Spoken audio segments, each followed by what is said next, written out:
أنت الكريم منك العطاء يا أنت العظيم يا فيك الرجاء يا أنت الحليم الستار ملك الملك الغفار الوهاب المنان المتعال الرحمن الستار ملك الملك الغفار الوهاب المنان المتعال الله الله يا ربي يا الله. الحمد لله رب العالمين والصلاة والسلام على أشرف الأنبياء والمرسلين وعلى آله وأصحابه أجمعين وعلى من تبعهم بإحسان إلى يوم الدين. أما بعد، أعوذ بالله السميع العليم من الشيطان الرجيم من همزه ونفخه ونفثه. ليس على الضعفاء ولا على المرضى ولا على الذين لا يجدون ما ينفقون حرج إذا نصحوا لله ورسوله ما على المحسنين من سبيل واللہ غفور الرحیم. پروگرام بندوں کے حقوق کی ایک اور کڑی لے کر آج میں آپ کی خدمت میں حاضر ہوں. آج کا ہمارا عنوان ہے بیماروں کے حقوق. زندگی میں انسان پر آزمائشیں جن شکلوں اور جن صورتوں میں آتی ہیں ان میں سے ایک بڑی شکل مرض اور بیماری بھی ہے. انسان جب بیمار ہوتا ہے، خصوصاً بڑے بڑے امراض، تو وہ نہ صرف جسمانی اعتبار سے کمزور ہو جاتا ہے، اندرونی طور پر نفسیاتی اعتبار سے بھی انسان بہت کمزور ہو جاتا ہے. اسی لیے بیمار انسان ہماری محبتوں اور ہماری ہمدردی اور ہماری توجہ کا مستحق ہو جاتا ہے. شریعت نے مرض کی اسی خصوصیت کی بنا مریضوں کو بہت سارے احکامات میں استثنائی شکل دے رکھی ہے. جب دوسروں پر جہاد کے لیے نکلنا فرض ہوتا ہے، مریضوں سے کہا جاتا ہے کہ تمہارے لیے ضروری نہیں. ليس على الضعفاء ولا على المرضى ولا على الذين لا يجدون ما ينفقون حرج اذا نصحوا لله ورسوله. تبوک کے لیے سب نکل رہے تھے، تیاری کر رہے تھے، تو اس وقت کہا گیا کمزور لوگ، بیمار لوگ اور غریب لوگ یہ اگر نہیں نکلتے ہیں تو کوئی حرج نہیں ہے، اس لیے کہ ان کے دلوں میں اللہ اور اس کے رسول کی خیر خواہی موجود ہے. مریض کی نماز کی بات اگر ہم کرتے ہیں تو اسلام نے کہا کہ اگر کھڑے ہونے کی استطاعت نہیں، قیام کی استطاعت نہیں تو بیٹھ کے پڑھو، بیٹھ کر پڑھنے کی استطاعت نہیں تو لیٹ کر پڑھو. رمضان کا مہینہ ہے، رمضان کے روزے فرض ہیں. انسان بیمار ہو جائے، شریعت کہتی ہے کہ رمضان میں روزے چھوڑ سکتے ہو، بعد میں صحت ملنے کے بعد، تندرستی ملنے کے بعد روزوں کی قضا کر لینا. تو کہنا یہ ہے کہ خود اللہ تعالیٰ کی شریعت نے مریضوں کا بڑا خیال رکھا ہے، اور یہی خیال رکھنے کی تعلیم ہمیں بھی دی گئی اور تلقین کی گئی جا بجا. اس لیے آئیے آج کے اس خطاب میں ہم یہ دیکھتے چلیں کہ وہ کیا حقوق ہیں جو ہم پر اور آپ پر مریضوں اور بیماروں کے حوالے سے عائد ہوتے ہیں. مریضوں کا سب سے پہلا حق یہ ہے کہ ان کی عیادت کی جائے، اور ایک مسلمان کے دوسرے مسلمان پر جو بنیادی حقوق ہیں ان میں سے ایک ہے کہ جب ایک مسلمان بیمار ہوتا ہے تو دوسرا مسلمان اس کی عیادت کرے. نبی کریم صلی اللہ علیہ وسلم نے فرمایا عود المریض واتبعوا الجنائز فإنها تذکرکم الآخرہ. کہا کہ مریضوں کی عیادت کرو، جنازوں کے ساتھ چلو، اس لیے کہ اس سے تمہیں آخرت کی یاد آئے گی. تو سبحان اللہ، مریض کی عیادت صرف مریض کی خاطر نہیں، اپنے لیے بھی. ذرا ہسپتال چلے جاؤ، بڑے بڑے امراض کے علاج جن ہسپتالوں میں ہوتے ہیں، اور وہاں ہسپتال میں مریضوں کی حالت دیکھنے کے بعد سوچو کہ زندگی کی کیا حقیقت ہے. تو اس طرح مریض کی عیادت کرنے کا آپ صلی اللہ علیہ وسلم نے باقاعدہ حکم دیا ہے. اور کل قیامت کے روز اللہ تبارک و تعالی بندے سے کہے گا کہ بندے میں بیمار ہوا تھا، تو نے میری عیادت نہیں کی. بندہ کہے گا پروردگار آپ تو رب العالمین ہیں، آپ کو کیسے بیماری آئے گی اور آپ کب بیمار ہوں گے؟ اللہ تعالیٰ کہے گا میرا فلاں بندہ بیمار تھا، تو نے اس کی عیادت نہ کی، اگر تو اس کی عیادت کیا ہوتا تو مجھے اس کے پاس ضرور پاتا. تو معلوم ہوا کہ مریض کی عیادت نہ کرنا باقاعدہ قابل مواخذہ جرم ہے، جس پر محاسبہ ہوگا، پکڑ ہوگی، گرفت ہوگی، پوچھ تاچھ ہوگی. نبی کریم صلی اللہ علیہ وسلم نے اس سنت پر ابھارنے کے لیے اس کی بڑی فضیلتیں بھی بتائی ہیں. آپ صلی اللہ علیہ وسلم نے ایک حدیث میں فرمایا جو شخص مریض کی عیادت کرتا ہے، مریض کی عیادت کرنے کے لیے گھر سے نکلتا ہے، مشى في خرفة الجنہ، وہ گویا جنت کے باغیچے میں چل رہا ہے. مریض کی طرف جانے کو جنت میں داخل ہونے سے تشبیہ دی جا رہی ہے. اور ایک صحیح حدیث میں آپ صلی اللہ علیہ وسلم نے فرمایا کہ جو شخص مریض کی بیمار کی عیادت کرنے کے لیے جاتا ہے خاض فی الرحمہ، وہ گویا رحمت الہی کے سمندر میں غوطہ زن ہو رہا ہے. اور فرمایا کہ اگر کوئی شخص صبح عیادت کر رہا ہے تو شام تک فرشتے اس کے حق میں دعا کرتے رہتے ہیں، اور اگر کوئی شام میں عیادت کر رہا ہے تو صبح تک فرشتے اس کے حق میں دعا کرتے رہتے ہیں. مسلم شریف کی روایت ہے، نبی کریم صلی اللہ علیہ وسلم نے ایک مرتبہ صحابہ کی مجلس بیٹھی ہوئی تھی، جمی ہوئی تھی. آپ نے صحابہ سے پوچھا کون ہے جو آج روزے سے ہے؟ تو ابو بکر صدیق رضی اللہ عنہ نے ہاتھ اٹھایا، کہا میں. کہا کون ہے جس نے آج کسی مریض اور بیمار کے عیادت کی ہے؟ ابو بکر صدیق رضی اللہ عنہ نے ہاتھ اٹھایا، کہا میں. آپ نے کہا کون ہے جو آج کسی جنازے کے ساتھ چلا ہے؟ تو ابو بکر صدیق رضی اللہ عنہ نے کہا کہ میں. آپ نے کہا کون ہے جس نے آج کسی غریب اور مسکین کو کھلایا ہے؟ تو ابو بکر صدیق رضی اللہ عنہ نے کہا میں. تو نبی کریم صلی اللہ علیہ وسلم نے فرمایا جس شخص کے ایک دن میں یہ 4 عمل جمع ہو جائیں اس شخص کو جنت میں جانے سے کوئی چیز نہیں روک سکتی. تو غور فرمائیں کہ آپ صلی اللہ علیہ وسلم نے جنت کی بشارت دی ہے، جبکہ ان اعمال میں سے ایک عمل مریض کی عیادت بھی رہا ہے. مریض کا دوسرا حق یہ بنتا ہے کہ عیادت کے لیے جب ہم جاتے ہیں یا جانا چاہتے ہیں تو مناسب وقت کا انتخاب کرنا چاہیے. مناسب وقت کا مطلب یہ ہے ایسے وقت نہ جائیں جس وقت جانے سے مریض کو تکلیف ہوتی ہو. اس کے آرام کا وقت ہے، اس کی نیند کا وقت ہے، مریض سو رہا ہے تو ہرگز ہمیں جا کر اسے جگانا نہیں چاہیے، اٹھانا نہیں چاہیے. ہماری عیادت ایسے وقت میں ہو کہ جس سے مریض کو تکلیف نہ ہوتی ہو. اور جب مریض کے پاس پہنچ جائے عیادت کے لیے تو وہاں زیادہ دیر ٹھہرنا نہیں چاہیے. اس کے حالات دریافت کیے، کچھ تسلی دی، فوراً لوٹ جانا چاہیے. ہاں اللہ ہے کہ مریض خود چاہتا ہے کہ ہم رہیں، ہمارے رہنے سے اس کو خوشی ہو رہی ہے تو ایسی صورت میں بہت اچھی بات ہے، آپ رہ سکتے ہیں. ورنہ عام حالات میں مریض کے پاس زیادہ ٹھہرنا نہیں چاہیے. مریض کے حالات الگ ہوتے ہیں، اس کی ضرورت ہوتی ہے، بول و براز کی حاجت ہوتی ہے. لوگ اگر رہیں گے تو اس کو نفسیاتی تکلیف ہوتی ہے. اور مریض کا ایک حق یہ بھی بنتا ہے کہ مریض اور بیمار کو تسلی دی جائے، ایسی گفتگو کی جائے جس سے اس کو شفا کی امید نظر آئے. اسے ڈرانا نہیں چاہیے، اس لیے کہ مرض سے شفا یابی میں انسان کی مریض کی نفسیات کا بڑا دخل ہوتا ہے. وہ نفسیاتی طور پر اگر مضبوط رہے گا تو جلد از جلد مرض سے شفا یاب ہو سکتا ہے، لیکن اگر اسے ڈرا کر نفسیاتی طور پہ کمزور کر دیا جائے تو وہ اور زیادہ بیمار ہو سکتا ہے. اس لیے ڈرانے والی گفتگو مریض کے سامنے نہیں کرنی چاہیے. تسلی بخش گفتگو ہو، اطمینان بخش گفتگو ہو. اور مریض کا ایک حق یہ بھی بنتا ہے کہ مریض اور بیمار کو صبر و ثبات قدمی کی تلقین کی جائے، اس لیے کہ مرض کی حالت میں بہت ساری شرعی مخالفتیں ہو جاتی ہیں. بہت سارے مریض اور بیمار بیماری کی تکلیف کو برداشت نہ کر سکتے ہوئے موت کی دعا کر دیتے ہیں، جبکہ موت مانگنے سے نبی کریم صلی اللہ علیہ وسلم نے منع کیا ہے. آپ نے فرمایا لا يتمنين احدكم الموت لضر نزل به فإن كان لا بد متمنيا فليقل اللهم احيني ما كانت الحياة خيرا لي وتوفني اذا كانت الوفاة خيرا لي.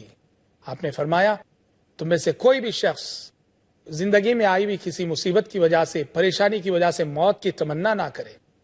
ہاں اگر تکلیف اتنی بڑی ہوئی ہے، موت مانگے بغیر کوئی چارہ نہیں، تو وہ یہ دعا کرے اللہم احینی ما کانت الحیات خیرا لی وتوفنی اذا کانت الوفاة خیرا لی. اے اللہ جب تک زندگی میرے حق میں بہتر ہے مجھے زندہ رکھ، اور جب زندگی کے مقابلے میں موت بہتر ہو جائے تو مجھے اپنے پاس بلا لے. آپ نے کہا یہ دعا پڑھنا چاہیے زندگی سے مایوس انسان کو. تو مریض کو ایسی دعاؤں کی تلقین کرنی چاہیے. اور مرض کے موقع پر انسان کا قدم بسا اوقات ایمان کے راستے سے بھی ہٹ جاتا ہے، شیطان بہکانے کی بڑی کوشش کرتا ہے، اور بیمار انسان مرض سے شفا یابی کے لیے نعوذ باللہ بسا اوقات اپنے ایمان کا سودا کر دیتا ہے، تعویذ گھنٹوں تک جا پہنچتا ہے، عاملوں کے چکر کاٹنے لگتا ہے، اور نعوذ باللہ ثم نعوذ باللہ کہ مندروں تک جانے والے نام نہاد مسلمان بھی موجود ہیں۔ ایسے میں جو عیادت کرنے کے لیے جو لوگ جاتے ہیں ان کی ذمہ داری بنتی ہے کہ مریض کو ایمان پر ثابت قدمی کی وصیت کریں، نصیحت کریں، اور اس کا یہ ذہن بنائیں کہ شفا ملے کہ نہ ملے ایمان کو بہر صورت گنوانا نہیں ہے۔ زندگی پر موت کو ترجیح دیں گے مگر ایمان کو کسی قیمت گنوانا نہیں ہے۔ کس کام کی وہ صحت جو ایمان کا سودا کرنے کے بعد ملتی ہو، کس کام کی وہ عافیت جو ایمان کو گنوانے کے بعد ملتی ہو، کس کام کا وہ اطمینان اور سکون جو ایمان کا سودا کرنے کے بعد ملتا ہے۔ اس لیے مریض کا بنیادی حق بنتا ہے کہ دین پر ثابت قدمی کی تلقین کی جائے، اور مرض کی حالت میں شیطان کے جو بہکاوے ہوتے ہیں اور ادھر ادھر کی جو سوچ بیمار اور مریض کے پاس آ جاتی ہے اس سے بچے رہنے کی تلقین کرنا بھی ایک ذمہ داری بنتی ہے عیادت کرنے والوں کی۔ مریض کا ایک بنیادی حق یہ بھی بنتا ہے کہ جو لوگ عیادت کے لیے جاتے ہیں وہ مریض کے حق میں مسنون دعائیں کریں، وہ بیمار کے حق میں مسنون دعائیں کریں، جو دعائیں کے احادیث میں نبی کریم صلی اللہ علیہ وسلم سے ثابت ہیں۔ یہاں ہم ایک چھوٹا سا بریک لیتے ہیں، بہت جلد لوٹیں گے، آپ ہمارے ساتھ جڑے رہیں۔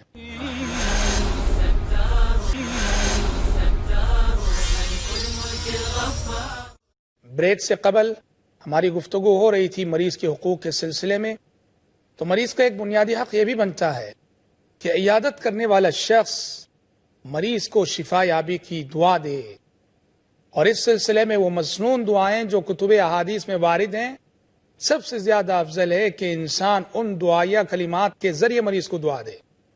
چنانچہ اس سلسلے میں پیارے نبی صلی اللہ علیہ وسلم سے متفرق دعائیں منقول ہیں۔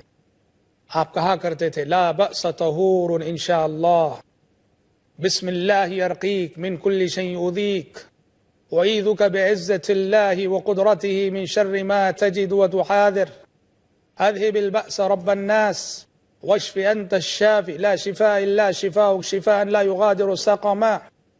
اور ایک دعا یہ بھی ملتی ہے کہ 3 مرتبہ بسم اللہ بسم اللہ بسم اللہ پڑھا جائے، اور اس کے بعد 7 مرتبہ اسأل اللہ العظیم رب العرش العظیم ان یشفیک پڑھا جائے۔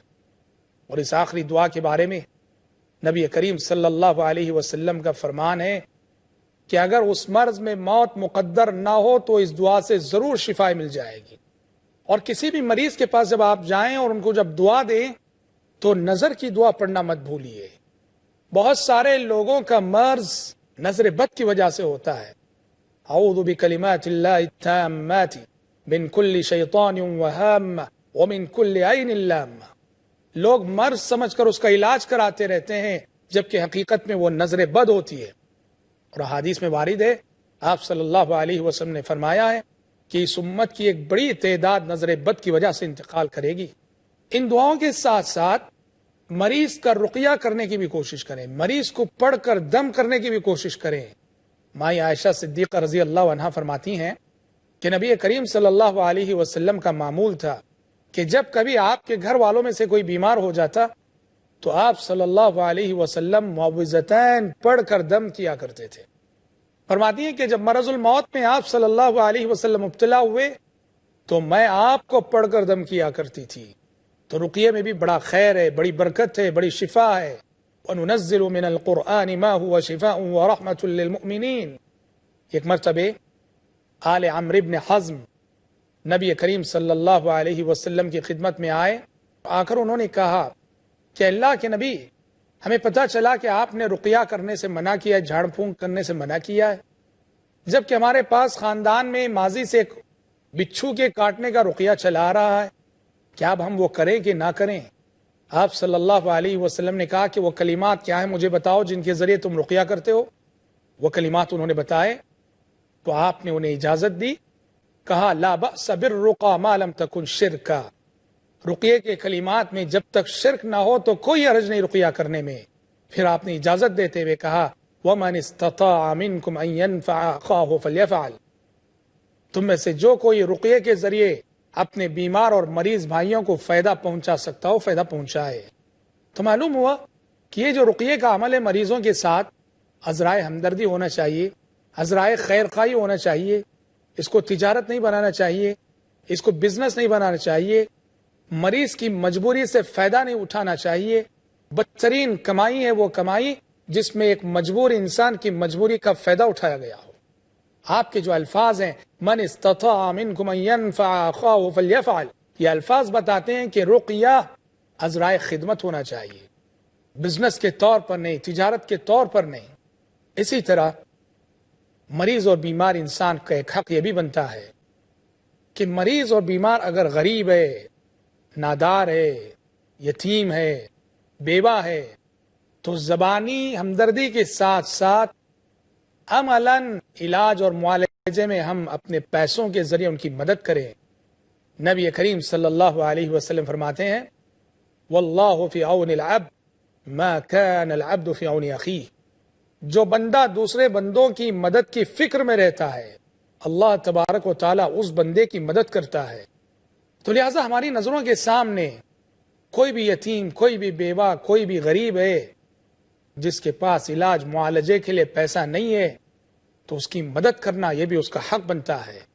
ذرا ہم یوں سوچیں، اس غریب بچے کی جگہ اگر ہماری اپنی اولاد ہوتی، اس غریب لڑکی کی جگہ ہماری اپنی بیٹی ہوتی، اس غریب عورت کی جگہ ہماری اپنی ماں ہوتی، اس غریب انسان کی جگہ ہمارا اپنا باپ ہوتا، اس غریب نوجوان کی جگہ ہمارا اپنا بھائی ہوتا، تو ہم پہ کیا گزرتی؟ تو جذبے شکر سے معمور ہو کر ایسے مجبوروں اور ایسے مریضوں کی مدد کرنی چاہیے جو ہماری مدد کے مستحق ہوتے ہیں۔ عیادت اور مریض کے ساتھ یہ ہمدردی صرف بڑے بڑے امراض ہی میں نہیں، بلکہ احادیث سے پتہ چلتا ہے کہ نبی کریم صلی اللہ علیہ وسلم بعض اوقات چھوٹی چھوٹی شکایتوں پر بھی آپ نے صحابہ کی عیادت کی ہے۔ زید بن ارقم رضی اللہ عنہ کہتے ہیں کہ مجھے آشوب چشم لاحق ہوا، آشوب چشم لاحق ہونے پر پیارے نبی صلی اللہ علیہ وسلم نے میری باقاعدہ عیادت کی ہے۔ اور یہ بات بھی یاد رہے، ہم سمجھتے ہیں کہ عیادت اس بیمار کا حق ہے جو ہمارا رشتہ دار ہے، یہ غلط تصور ہے۔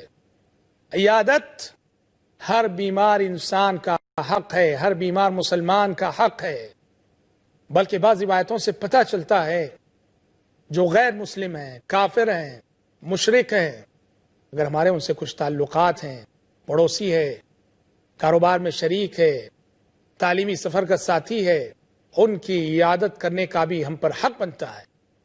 محدثین نے حدیث کی کتابوں میں باقاعدہ ابواب باندھے ہیں، باب عیادت المشرک، مشرک کی عیادت کرنے کا بیان، اور اس کے تحت وہ مشہور حدیث لائی ہے بخاری شریف وغیرہ میں جو مروی ہے کہ ایک یہودی بچہ آپ صلی اللہ علیہ وسلم کا خدمت گزار تھا، بیمار ہو گیا، آپ صلی اللہ علیہ وسلم اس کی عیادت کے لیے تشریف لے گئے، دیکھا کہ حالت دیگرگوں ہے، آپ صلی اللہ علیہ وسلم نے اس کو کلمے کی تلقین کی، وہ کلمہ پڑھا اور اس کی روح قفس عنصری سے پرواز کر گئی۔